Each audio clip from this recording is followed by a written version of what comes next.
அனைவருக்கும் வணக்கம். நம்ம இந்த வீடியோவில் வந்து நியூ சிலபஸ் தமிழில் இருக்கிற கொஸ்டின்ஸ் வந்து பார்க்கலாம். நியூ சிலபஸ் அடிப்படையில் ஆல்ரெடி கேட்ட கொஸ்டின்ஸ் வந்து பார்க்கலாம். இப்போ நியூ சிலபஸ் எடுத்து பார்த்தீங்க அப்படின்னா ஒரு டாபிக் கொடுத்துருக்காங்க. இரு பொருள் குறிக்கும் சொற்கள் அப்படின்னு கொடுத்துருக்காங்க. அந்த இரு பொருள் குறிக்கும் சொற்கள்லேருந்து எப்படி கொஸ்டின் கேட்பாங்க அப்படின்றத பார்க்கலாம். ஃபஸ்ட்டு பாருங்கள், இது 2024 கேட்ட கொஸ்டின் தான். அணி அப்படின்னா அதுக்கு 2 பொருள் தரும். அழகு, அணிகலன். இது வந்து இதுக்கு முன்னாடி இருந்த சிலபஸில் இந்த ஒரு டாப்பிக்கே இல்லை. இப்போ தான் அந்த டாபிக் வந்து சேர்த்துருக்காங்க. அடுத்தது திங்கள் அப்படின்னா மாதம், சந்திரன். அடுத்தது தாரணி அப்படின்னா தரணி அப்படின்னாலும் உலகம்தான்.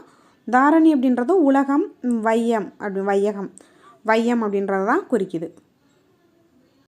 நியூ சிலபஸில் பார்த்தோம் அப்படின்னா மோஸ்ட்லி எல்லாமே எப்படி இருக்கும் அப்படின்னா இலக்கணம் தான் இருக்கும். நியூ சிலபஸ் பார்த்திங்க அப்படின்னா இந்த 100 கொஸ்டின் வந்து எலிஜிபிலிட்டி கேட்பாங்க. அந்த எலிஜிபிலிட்டி கொஸ்டின் எடுத்து பார்த்தீங்க அப்படின்னா உங்களுக்கு வந்து ஃபுல் சிலபஸ் வந்து கவர் ஆகிடும்.